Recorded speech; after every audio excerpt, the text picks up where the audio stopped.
وہ لڑکی چوہانیوں کی گاڑی میں نہیں ہے سائیں، اب بتائیں کیا کرنا ہے، گاڑی اڑا دوں؟ فون کان سے لگائے جھاڑیوں میں چوکنا ہو کر بیٹھا خادم دھیمی آواز میں بول رہا تھا۔ پگلا گئے ہو کیا؟ لڑکی ان کے ساتھ نہیں ہے تو پھر کہاں ہے؟ وہ بری طرح تلملائے تھے۔ تبھی خادم کو اپنا ایک آدمی قریب آتا دکھائی دیا تھا۔ چھوٹے سائیں کے آدمی چوہانیوں کا پیچھا کر رہے ہیں خادم، اگر ہم نے کوئی پیش رفت کی تو بات سردار سائیں تک پہنچ جائے گا۔ اس نے قریب آ کر سرگوشیانہ کہا تو خادم نے لب بھینچتے ہوئے سامنے ہی سڑک پر پنکچر ہو چکے گاڑی کے ٹائر کو بدلتے شہیر کی طرف دیکھا، پھر ہمت مجتمع کرتے ہوئے شمون لغاری کو ساری بات بتا دی۔ لعنت ہو تم پر، بدر کو پنک پڑ چکی ہوگی، تبھی اس نے اس لڑکی کو ان سے لے لیا اور اپنے آدمی بھی ان کے پیچھے لگا دیے۔ وہ ایک پل میں معاملے کی تہہ تک پہنچ گئے تھے۔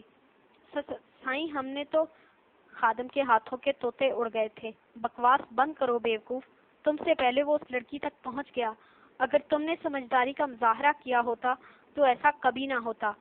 وہ برہمی کے عالم میں اس پر چیخے تھے۔ سپیکر سے ابھرتی ان کی سخت آواز سنتے خادم کو حقیقتاً اپنی جان کے لالے پڑ گئے تھے۔ میرا اس میں کوئی قصور نہیں ہے سائیں، ہم میں سے کئی سردار سائیں کے وفادار ہیں، تو ایسے میں وہ وضاحت دے رہا تھا جسے پوری طرح سے سنے بغیر وہ دوسری طرف سے کال کاٹ دی گئی تھی۔ ٹوں ٹوں کرتے موبائل کی سکرین کو دیکھتے ہوئے وہ کھڑا ہو گیا، کیونکہ شہیر گاڑی کا ٹائر تبدیل کر کے ڈرائیونگ سیٹ سنبھال چکا تھا۔ پھر اس نے اپنی آنکھوں سے وہاں چوہانیوں کی گاڑی کو جاتے دیکھا تھا، جس کے چلے جانے کے ٹھیک 2 سے 3 منٹ بعد بدر لغاری کے آدمیوں کی جیپیں وہاں سے گزری تھی۔ ان کی عقابی نظریں اطراف کا جائزہ لے رہی تھی۔ خادم نے سرحد سے خود کو چھپا لیا۔ اس نے بدر لغاری کے آدمیوں سے تو خود کو بچا لیا تھا، لیکن اب شمون لغاری کے عتاب کا نشانہ بننے والا تھا۔ اس کی آنکھ گردن میں محسوس ہوتی شدید اکڑائٹ کے باعث کھلی تھی۔ کندھے پر ہاتھ رکھتی وہ قسمسائی، پھر مندی مندی آنکھیں کھول کر اطراف میں دیکھا۔ پہلی نظر آنکھ کے قریب، بے حد قریب بدر کے چہرے پر پڑی تھی۔ اسٹیئرنگ وہیل پر ہاتھ جمائے وہ سامنے سیاہ تارکول پر نظر جمائے ڈرائیونگ کر رہا تھا۔ لب باہم پیوست تھے۔ علیشہ ایک جھٹکے سے سیدھی ہوئی تھی۔ اپنے کندھے سے اس کے سر کا بوجھ ہلکا ہوتا محسوس کر بدر نے گردن کو دائیں بائیں جھٹکا دینے کے سے انداز میں گھمایا۔ آپ یہاں کیا کر رہے ہیں؟ شہیر کہاں ہے اور پھپھو؟ وہ گردن گھما کر آگے پیچھے دیکھتے کچھ گھبرا کر بولی۔ بدر نے کوئی جواب نہیں دیا تھا۔ میں آپ سے پوچھ رہی ہوں کیا کیا ہے آپ نے ان کے ساتھ؟ اس کی طرف سے خاموشی پا کر وہ خود کو سنبھال کر بولی۔ تمہیں کیا لگتا ہے کیا کیا میں نے ان کے ساتھ؟ اس کے سوال پر ضبط کرتا وہ بے تاثر لہجے میں بولا۔ مجھے مت الجھائیں بدر، مجھے بتائیں کیا ہوا ہے، میرا بھائی تو ٹھیک ہے نا؟ اس نے اس بار اسے باقاعدہ کندھے سے ہلایا تھا۔ لب بھینچتے ہوئے بدر نے گاڑی ایک جھٹکے سے روکی تھی۔ گردن موڑ کر اس کی طرف دیکھا، پھر دل پر پاؤں رکھتے ہوئے اس کا ہاتھ پیچھے جھٹکا تھا۔ اترو، وہ سرد لہجے میں بولا۔ وہ چونک گئی، بے اختیار سامنے دیکھا تھا۔ وہ کراچی کے پوش ایریا میں واقع چوہان ہاؤس تھا۔ گیٹ کے باہر ہی شہیر اور عبدالعزیز چوہان کھڑے تھے۔ علیشہ کو یکدم شرمندگی نے آ گھیرا۔ لیکن ہوا کیا؟ اس نے پھر سے پوچھنے کی کوشش کی، لیکن اس بار وہ باہر نکلا اور اس کی طرف کا دروازہ کھول دیا۔ چلو اترو۔ اس کا انداز نہیں بدلا تھا۔ نظر جھکاتی وہ اپنی شال سنبھالتی گاڑی سے نیچے اتر آئی۔ دور کہیں فجر کی اذانیں بلند ہو رہی تھی۔ بدر نے مزید کچھ کہے بغیر واپس قدم موڑ لیے۔ اگلے ہی پل وہ زن سے گاڑی بھگا لے گیا۔ دھول اس کی آنکھوں میں گھستی انہیں بھگونے لگی۔ علیشہ نے جلدی سے اپنی آنکھیں مسل ڈالیں۔ آپ ٹھیک ہیں آپا؟ شہیر اس کے قریب آیا تھا۔ علیشہ نے اس بات میں سر ہلایا۔ ذہن بدر کے رویے کو سوچ رہا تھا، اور یہ رویہ یقیناً چھوٹی حویلی میں ہوئی ملاقات کا نتیجہ تھا۔ میں اس کے ساتھ کیوں تھی؟ علیشہ نے سرسراتی ہوئی آواز میں پوچھا۔ یہ تو وہی جانتا ہے، شہیر نے بے دھیانی میں جواب دیا۔ اسے مسلسل راستے میں گاڑی کا ٹائر پنکچر ہونا یاد آ رہا تھا۔ آس پاس کا علاقہ سنسان تھا۔ اسے وہاں کچھ غیر معمولی محسوس ہوا تھا، لیکن بعد ازاں اسے معاملہ کچھ حد تک سمجھ آ گیا تھا۔ بدر لغاری کے آدمیوں نے کراچی کی حدود تک ان کی گاڑی کا پیچھا کیا تھا۔ کیوں؟ یہ سمجھنا مشکل نہیں تھا۔ اسے اول روز سے علیشہ کی پرواہ تھی۔ ہاں، یہ واضح تھا لیکن اسے علیشا سے جڑے رشتوں کی بھی فکر تھی، یہ آج واضح ہوا تھا۔ علیشا کو اپنے ساتھ لے کر اس نے اندر کی طرف قدم بڑھا دیے۔ کیا تمہیں اندازہ ہے سب کی وجہ تم ہو بدر؟ وہ ایک بار پھر سے اس کے مقابل تھا۔ مثلاً؟ بھرپور سنجیدگی سے پوچھتے ہوئے اس نے سگریٹ لبوں میں دبا لیا۔ سیاہ آنکھوں میں کوئی تاثر نہیں تھا۔ مثلاً عبدالغفور چوہان کی موت، سبحانی کا قتل اور علیشا کی تم سے ناراضگی۔ بدر اور اپنے مابین میز پر دونوں تھیلیاں رکھتے ہوئے وہ ٹھہر ٹھہر کر بولا، موت نہیں، قتل۔ عبدالغفور چوہان کا قتل ہوا ہے شانزل ربانی۔ چیئر کی پشت سے ٹیک لگاتا وہ دھیمے لہجے میں گویا ہوا۔ تو وجہ کون ہے؟ شانزل قدرے جھکا۔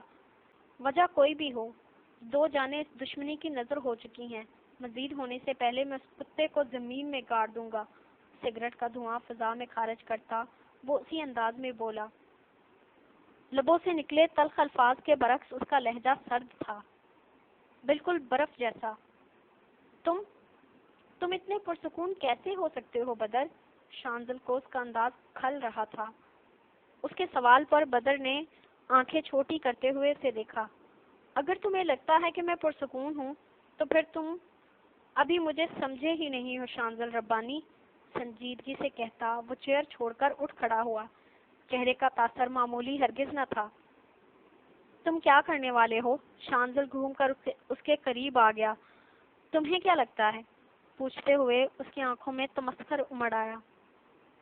جب میں تمہیں سمجھتا ہی نہیں تو کیسے بتا سکتا ہوں؟ شانزل نے فوراً بات لوٹائی تھی۔ نتیجتاً وہ دھیرے سے ہنسا۔ میں اس کی چاہ میں خاک ہو چکا ہوں شانزل، اب اس کے راکھ ہونے کی باری ہے۔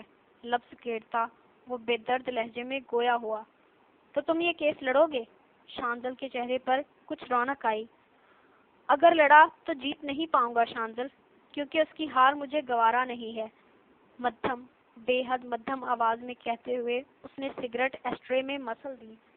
اگر وہ جیت گئی تو تم اسے ہار جاؤ گے بدر، کیا تمہیں یہ گوارا ہے؟ شانزل نے اس کے کندھے پر ہاتھ رکھتے ہوئے پوچھا تو بدر کے دل نے کروٹ لی، اس سے آنکھوں میں اذیت در آئی۔ اس نے بے اختیار شانزل کی طرف رخ موڑا تھا۔ تو کیا کروں؟ اسے تکلیف دوں؟ اسے تکلیف دوں، اذیت دوں، عدالت میں جھوٹا ثابت کر دوں؟ وہ پل میں بے چین ہوا تھا۔ وہ سچی نہیں ہے جسے جھوٹا ثابت کرتے ہوئے تمہیں اتنی تکلیف ہو رہی ہے بدر۔ شانزل نے اسے حقیقت کا آئینہ دکھایا۔ میری محبت تو ہے، میری عزت، میری بیوی تو ہے شانزل۔ وہ عجیب دوراہے پر جا کھڑا ہوا تھا۔ اگر تم نے اس کے الزامات کو جھوٹا ثابت نہ کیا تو پھر نہ وہ تمہاری بیوی رہے گی اور نہ عزت، پھر ساری زندگی محبت کو بیٹھ کر روتے رہنا۔ بے دلی سے کہتا وہ کرسی پر بیٹھ گیا۔ بدر نے لب بھینچتے ہوئے اس کی طرف پلٹ کر دیکھا۔ تو تم مجھے جیتنے کی ترغیب دے رہے ہو؟ یہ سوال شانزل کی توقع کے مطابق تھا۔ میں تمہیں اسے کھو دینے کی اذیت سے بچانے کی کوشش کر رہا ہوں بدر، کہتے ہوئے وہ مبہم سا مسکرایا تو بدر نے نظروں کا رخ بدل لیا۔ پیپر ویٹ کو گھماتا وہ اب گلاس وال کو گھور رہا تھا۔ وہاں روشنی تھی، دور دور تک پھیلے سنہری روشنی۔ وہ آنکھیں کھولنے کی کوشش کرتا، ساتھ ہی ساتھ قدم بھی آگے بڑھا رہا تھا۔ پیروں تلے نرم نرم گھاس محسوس ہو رہی تھی، لیکن وہ آس پاس کچھ بھی دیکھنے سے قاصر تھا۔ کیوں آ رہے ہو؟ رک جاؤ۔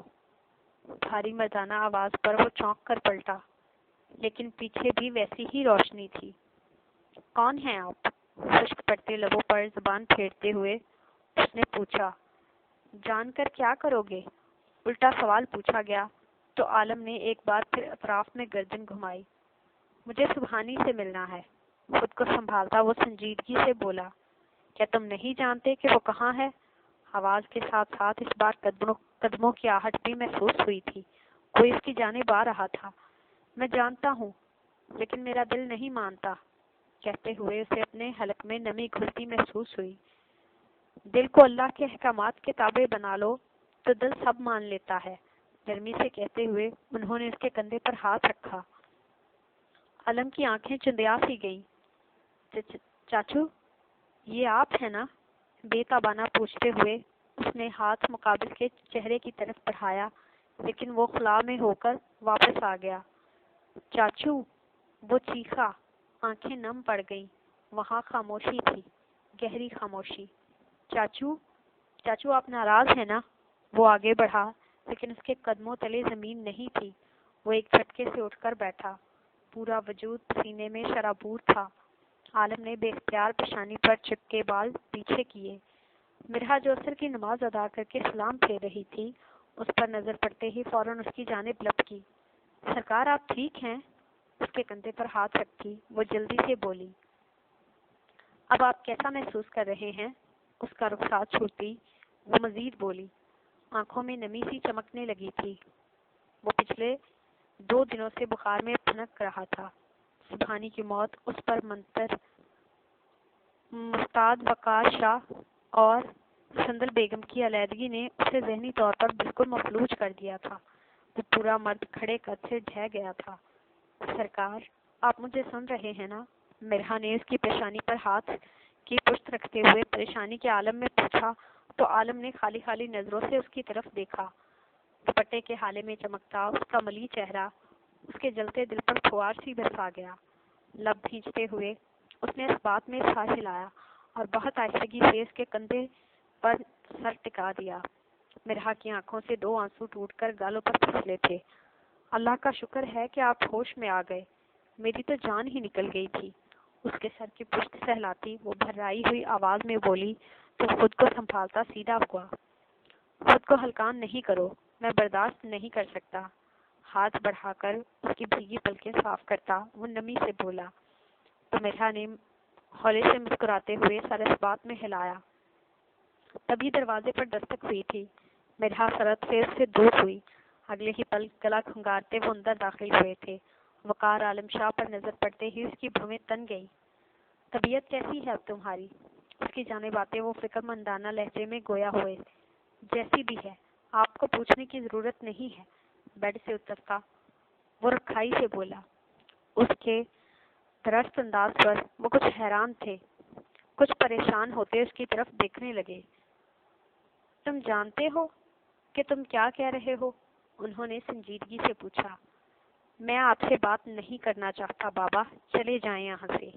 اپنا غم غلط کرتا وہ خفگی سے گویا ہوا۔ مرحا دبے قدموں پیچھے ہٹی، پھر کمرے سے نکل گئی۔ میں تمہارے لیے فکر مند ہوں عالم، اپنے آپ کو سنبھالتے اس کے قریب رکتے ہوئے بولے۔ نہیں، آپ کو میری فکر اگر ہوتی تو آپ مجھے میری ماں سے جدا نہ کرتے۔ ان کی آنکھوں میں آنکھیں ڈال کر کہتا وہ اس پل انہیں چھوٹا سا بچہ لگا تھا۔ تم دودھ پیتے بچے نہیں ہو عالم، جوان ہو، سمجھدار ہو، جب چاہو اپنی ماں سے مل سکتے ہو۔ میں نہ تو تمہیں روک سکتا ہوں اور نہ ہی روکوں گا۔ میں نے اس عورت کو خود سے جدا کیا ہے کیونکہ اس کا مزید ساتھ میرے لیے ناقابل برداشت تھا۔ انہوں نے ٹھہرے ہوئے مدھم لہجے میں اسے وضاحت دی تو ان کی جانب دیکھتے عالم نے ہولے سے نفی میں سر ہلایا۔ اور جو تکلیف آپ نے انہیں دی بابا، وہ سبحانی کے موت کے صدمے سے گزر رہی تھی، کیا یہ غم سمجھتے ہیں آپ؟ پوچھتے ہوئے اس کی آنکھیں سلگنے لگیں۔ حلق خشک ہو رہا تھا لیکن وہ خاموش ہونے کو تیار نہیں تھا۔ ان صدمات کے بارے میں کیا خیال ہے جو اس کی وجہ سے اس حویلی کے تمام نفوس کو سہنے پڑے ہیں؟ انہوں نے فوراً کہا تو عالم نے لب بھینچ لیے۔ مت کرو عالم، مت کرو میرے شیر، میں تمہیں تکلیف میں نہیں دیکھ سکتا۔ ہاتھ بڑھا کر اس کا چہرہ چھوتے وہ محبت بھرے لہجے میں بولے تو عالم نے دھندلی ہوتی آنکھوں سے انہیں دیکھا۔ میں یہاں سے جا رہا ہوں بابا، میں مزید اس چھت تلے نہیں رہ سکتا۔ بھیگی آنکھوں سے ان کا شفیق چہرہ دیکھتا وہ بے حد مدھم آواز میں بولا تو انہوں نے نفی میں سر ہلایا۔ ایسا مت کرو عالم، ان کی مضبوط آواز بھرا گئی۔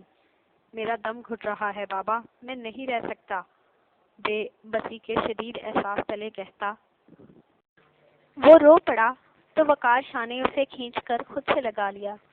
خود کو مت تھکاؤ میرے بیٹے، مت تھکاؤ، اس کی پیٹھ تھپک کر کہتے ہوئے انہوں نے دوسرے ہاتھ سے اپنی آنکھیں رگڑ ڈالی۔ کمرے میں داخل ہوتے منصر نے ان دونوں کی بات سن لی تھی۔ عالم ٹھیک کہہ رہا ہے بابا، اسے کچھ وقت کے لیے واپس کراچی جا لینے دیں، دل بہل جائے گا تو واپس آ جائے گا۔ ان کے قریب آتا وہ سنجیدگی سے بولا تو وقار شاہ نے بہت نرمی سے عالم کو خود سے الگ کیا۔ دل جب پھٹ کر سینہ چیر دینا منصف شاہ تو پھر کبھی نہیں بہلتا۔ اپنی آنکھیں رگڑتا وہ بے حسی سے گویا ہوا۔ اس کے الفاظ کی اذیت اپنی روح پر محسوس کرتے وقار شاہ کے لیے خود کو سنبھالنا محال ہوا۔ رفو تو ہو سکتا ہے نا، نرمی سے کہتے ہوئے منصف نے اس کے کشادہ سینے پر ہاتھ رکھا۔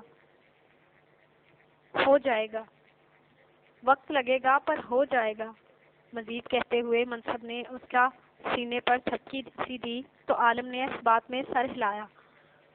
وقار شاہ لب بھینچے خاموش کھڑے تھے۔ عالم نے ان کی طرف گردن موڑ لی۔ پریشان مت ہوں بابا، میں آپ سے دور نہیں رہ سکتا، لوٹ کر آپ کے پاس ہی آؤں گا۔ ان کے کندھے پر ہاتھ رکھتے ہوئے اس نے سنجیدگی سے کہا تو وقار شاہ نے سر اس بات میں ہلایا۔ ٹھیک ہے، لیکن ابھی تم آرام کرو، کل صبح چلے جانا، وقار شاہ نے کہا تو عالم نے نفی میں سر ہلایا۔ میں تھوڑی دیر میں نکلوں گا، وہ قطعی لہجے میں گویا ہوا۔ اس سے پہلے کہ وہ کچھ کہتے منصف نے سرت سے ان کے کندھے پر ہاتھ رکھ دیا۔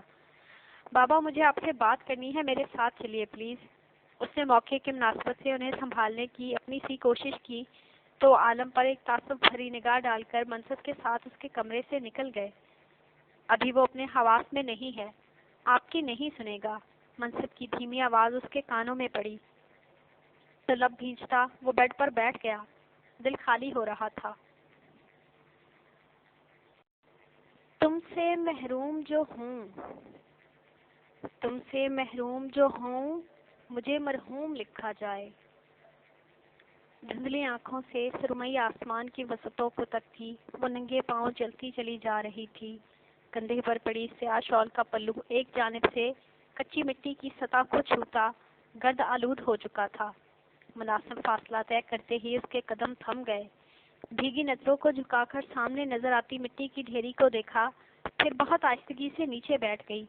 سر پر جمع سفید دوپٹہ ہولے ہولے سے چلتی ہوا کے سنگ دھیرے دھیرے سر سے سرکتا تو سیاہ بالوں کی جڑوں سے چاندی جھانکنے لگتی۔ کیسی ہو؟ اس کے سر سے سرکتا دوپٹہ ٹھیک کرتے ہوئے اس نے نرمی سے پوچھا تو زہرا نے گردن موڑ کر اپنے دائیں جانب دیکھا۔ ولید شاہ کا روشن چہرہ اس کے بے حد قریب تھا۔ زہرا کی آنکھوں سے دو آنسو چھلک کر گالوں پر لڑک آئے۔ بے اختیار ہاتھ ولید شاہ کی طرف بڑھایا، لیکن پوروں تلے کھلا کے سوا کچھ نہ آیا تھا۔ شکست خوردہ سی ہو کر اس نے چہرہ سیدھا کر لیا اور ولید شاہ کی قبر کو تکنے لگی۔ مجھے تنہا کر کے، کیا اب آپ خوش ہیں سرکار؟ بے جا مدھم آواز میں پوچھتے ہوئے اس نے قبر پر اگے گلابی پھولوں کو چھوا۔ لہجہ پر شکوہ تھا۔ اپنے دل میں کیوں نہیں جھانکتی تم؟ دیکھو، کیا میں یہاں نہیں ہوں؟ مسکراتے لہجے میں پوچھتے ہوئے اس نے زہرا کے دل کے مقام پر شہادت کی انگلی رکھی تو زہرا نے بے قرار سی ہو کر اپنے سینے پر ہاتھ رکھ لیا۔ وہ وہاں نہیں تھا، لیکن اس کی سماعتوں میں اس کے الفاظ گونج رہے تھے۔ میں نے یہ 4 ماہ اور 10 دن انگلیوں پر گن گن کر کاٹے ہیں۔ ملنا چاہتی تھی آپ سے، لیکن دیکھیں نا، آپ کا چہرہ یہاں نہیں ہے جسے میں دیکھ سکوں۔ دھیمی آواز میں بولتی زہرا کا لہجہ بھیگنے لگا۔ آپ کے ہاتھ یہاں نہیں ہیں جنہیں میں تھام سکوں۔ ٹپ ٹپ آنسو آنکھوں سے بہنے لگے تھے۔ مجھے آپ کا کندھا میسر نہیں ہے سرکار کہ اس پر اپنا سر رکھ سکوں، روتے ہوئے کہتی وہ قبر پر سر ٹکا گئی۔ آنکھوں سے گرتے آنسو قبر کی مٹی نم کرنے لگے۔ مجھے آپ یاد آتے ہیں ولید عالم شاہ، آپ کے بغیر کیسے جیوں، کیسے رہوں، بتائیے مجھے۔ اس کی دھیمی سسکیاں قبرستان کے سناٹے میں گونجنے لگیں۔ تھک گئی ہے زہرا، ٹوٹ گئی ہے، بکھر چکی ہے، کون سمیٹے گا مجھے، کون؟ وہ سسک رہی تھی کیونکہ اس کا دل ماتم کناں تھا۔ وہ بلک رہی تھی کیونکہ اس کے دل کی دھڑکنیں بین کر رہی تھی۔ خود کو سنبھالو گی تو صبر آ جائے گا زہرا، اس کے بعد سہلاتا۔ وہ اس تمام دورانیے میں پھر سے تخیل کی صورت اس کے تصور میں آن ٹھہرا۔ صبر آئے گا، آپ تو نہیں آئیں گے نا، وہ بچوں کی طرح روتے ہوئے بڑبڑائی۔ ولید شاہ کی ذہین آنکھوں میں اداسی آ ٹھہری۔ تم مجھے بے قرار کر رہی ہو، خفگی بھرے انداز میں کہتے ہوئے ولید شاہ نے اس کے بھیگے رخسار کو چھوا تو وہ چونک گئی، یکدم سیدھی ہوئی تو آس پاس پھر سے تنہائی کا راج پایا۔ اللہ نہ کرے کہ آپ کبھی بے قرار ہوں، اللہ آپ کو کروٹ کروٹ سکون دے۔ اس کے نام کے کتبے کو پانی بھری آنکھوں سے تکتی وہ ہچکیوں کے درمیان بامشکل بولی، پھر مت رو نا۔ وہ پھر سے کہہ رہا تھا۔ اپنے گال صاف کرتے ہوئے اس نے سر اسبات میں ہلایا۔ اچھا نہیں رو رہی، بس اب میں چپ۔ وہ یوں بولی جیسے وہ اسے سن رہا ہو۔ دیکھ رہے ہیں آپ مجھے؟ میں مسکرا رہی ہوں۔ دل کے درد پر ضبط کرتی وہ بھیگی آنکھوں سمیت مسکرائی۔ زہرا کو لگا جیسے وہ بھی مسکرایا ہو۔ ولید شاہ کا مسکراتا چہرہ اس کی آنکھوں میں گھوما تو دل شدتوں سے رویا تھا، لیکن اس بار اس نے آنکھ نم نہیں ہونے دی تھی۔ تم خوش رہو، تم جنت کی بہاریں دیکھو، اے میرے محبوب تم پھول کی مانند مہکو۔ ماتھے پر لگی مٹی کو اپنے چہرے پر مسلتی وہ دھیرے سے ہنستی دعا گو ہوئی۔ چند لمحے حسرت نگاہوں سے پھولوں سے ڈھکی قبر کو تکتی رہی، پھر بہت آہستگی سے اٹھ کھڑی ہوئی۔ بنا پلٹے وہ 7-8 قدم یوں ہی الٹے پیروں چلتی پھرتی رہی، پھر گھومی اور قبرستان کے گیٹ کی طرف قدم بڑھا دیے۔ ٹپ ٹپ آسمان سے برستی موٹی بوندوں نے اس کے چہرے کو چھوا تھا۔ مغرب کا وقت قریب ہی تھا، موسم دل فریب تھا اور دنیا حسین، لیکن کوئی اس پل زہرا سے پوچھتا جسے اس قبرستان سے بڑھ کر دنیا کا کوئی کونا حسین نہ لگ رہا تھا۔ دل سے مجبور ہو کر وہ پلٹی۔ ولید شاہ کی قبر دور ہو چکی تھی، بارش کی بوندیں تیزی پکڑنے لگیں۔ زندگی کتنی حسین ہوتی اگر میں اسے تمہارے کندھے پر سر رکھ کر گزارتی، لیکن اس جانب دیکھتی وہ گلوگیر آواز میں بڑبڑائی، تمہاری جدائی نے بتا دیا کہ یہ زندگی میرے لیے کبھی حسین نہیں ہو سکتی، کبھی نہیں۔ وہ بڑی مشکلوں سے مسکرائی، پھر پلٹی اور قبرستان کے گیٹ کے قریب ہی چل پڑی۔ اپنے گرد آلود پیروں میں چپل پہن لی۔ اب اس کا رخ بڑی حویلی کو جاتی روش کی طرف تھا، قدموں سے لپٹی تھکن وجود کا گھیراؤ کیے ہوئے تھی۔ تو تم یہاں ہو؟ وہ ذوالفقار عالم شاہ کے حجرے میں ان کے پاس بیٹھا ہوا تھا۔ جب اندر آتے وقار شاہ نے اسے مخاطب کیا، منصب نے چونک کر ان کی طرف دیکھا، پھر بہت آہستگی سے ذوالفقار شاہ کا ہاتھ اپنی گرفت سے آزاد کر دیا۔ ابھی کچھ دیر قبل ہی ان کی آنکھ لگی تھی۔ تم کچھ کہنے والے تھے، کہو۔ اس کے مقابل آ کر رکتے وہ سنجیدگی سے بولے، یہاں بات کرنا مناسب نہیں ہوگا، دادا سرکار بڑی مشکلوں سے سوئے ہیں، آئیے باہر چلتے ہیں۔ اپنی نشست چھوڑتا وہ مدھم آواز میں بولا، انہوں نے سر اس بات میں ہلاتے ہوئے اپنے قدم موڑ لیے۔ دونوں باپ بیٹا آگے پیچھے چلتے ان کے حجرے سے باہر نکل آئے۔ آپ شام میں بہت جلدی نکل گئے تھے، سب خیریت تھی؟ منصب نے اس بابت دریافت کیا جب وہ انہیں عالم کے کمرے سے باہر لے آیا تھا، لیکن ایک فون کال آتے ہی وہ جلدی میں چلے گئے تھے۔ ہاں، عمر زیدی کے سالے کا کچھ مسئلہ کریٹ کر رہے تھے، وہی دیکھنے گیا تھا۔ تم ان سب کو چھوڑو، مجھے بتاؤ کیا بات ہے؟ اسے جواب دیتے ہوئے وہ دوبارہ مدعے پر آئے۔ میں بڑے ماموں پر کیس کر رہا ہوں، مجھے ان پر شک ہے۔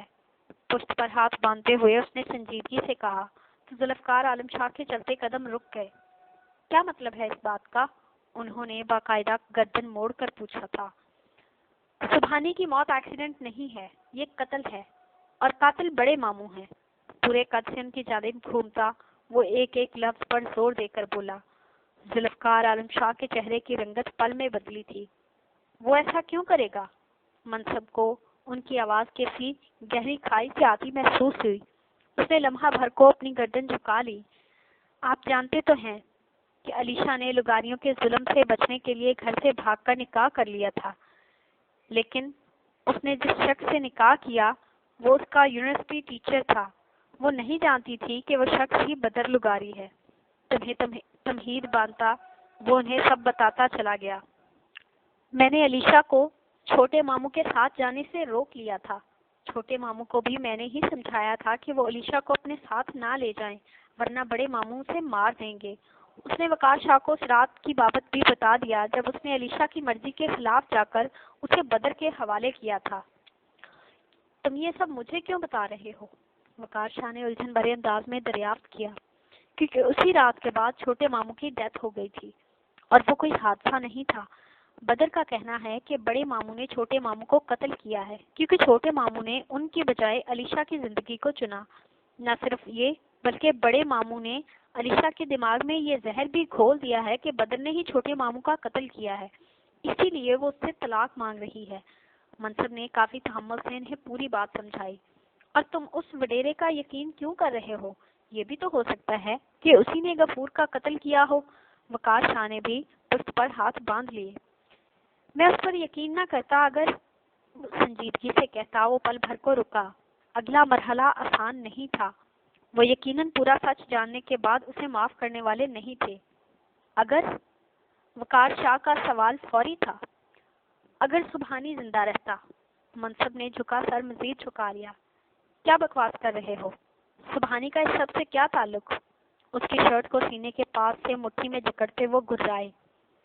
بابا، وہ سبحانی چھوٹے ماموں کے قتل کی تحقیق کر رہا تھا اور اسے ایسا کرنے کے لیے میں نے کہا تھا۔ انہیں بتاتے ہوئے وہ اس پل شدید اذیت سے گزرا تھا۔ وقار عالم شاہ کو لگا جیسے انہوں نے غلط سن لیا ہو۔ منصب ادھر دیکھو میری طرف۔ انہوں نے اسے جھنجھوڑ ڈالا۔ کیا تم یہ کہہ رہے ہو کہ تم نے اپنے چھوٹے بھائی کو اس خطرناک کھیل میں دھکیل دیا؟ کیا تم نے واقعی؟ انہوں نے بلند آواز میں پوچھتے ہوئے اسے پوری قوت سے پیچھے دھکیلا تھا۔ وہ لڑکھڑا کر پیچھے دیوار سے جا لگا۔ وہ دونوں اس وقت اندرونی گیٹ کو جاتی راہداری میں کھڑے ہوئے تھے۔ مجھے اندازہ نہیں تھا بابا، میں نے سوچا بھی نہیں تھا کہ بڑے ماموں سبحانی کے ساتھ ایسا کچھ کریں گے۔ مجھے لگا تھا کہ اسے سمجھ نہیں آ رہی تھی کہ کیسے وضاحت کرے۔ کیا لگا رکھا ہے تم نے؟ ایک معاملہ جس کی نوعیت کا تمہیں علم ہی نہیں تھا، تم نے اس میں میرے بچے کو ملوث کر دیا منصب۔ انہوں نے سختی سے اس کی شرٹ کے کالرز مٹھی میں جکڑتے ہوئے پوچھا۔ چہرہ غم و غصے کی سرخی سے دہک اٹھا تھا۔ بابا پلیز مجھے شرمندہ مت کریں، میں پہلے ہی بہت تکلیف میں ہوں۔ سر اٹھا کر ان کی طرف دیکھتا وہ تکلیف زدہ سا گویا ہوا۔ میں صرف علیشہ کی زندگی برباد ہونے سے بچانا چاہتا تھا۔ وہ مزید بولا۔ ہاں علیشہ، اس لڑکی کے لیے تم نے اپنے بھائی کو آگ میں جھونک دیا۔ ان کی آنکھیں سرخ انگارہ ہو چکی تھیں۔ وہ لڑکی میری بہن ہے بابا سرکار، اگر اس کی جگہ آپ کی سگی بیٹی ہوتی تو کیا تب بھی آپ یہی کہتے؟ اپنا کالر ان کی مٹھیوں سے چھڑواتا وہ اس بار لہجے کو مضبوط کر کے بولا تو وقار شاہ نے نم آنکھوں سے اس کا چہرہ دیکھا۔ نازیہ بیگم جو وہاں سے گزر رہی تھی نہ چاہتے ہوئے بھی ان دونوں کی گفتگو سن چکی تھی، سرحد سے دونوں کے درمیان آئی تھی۔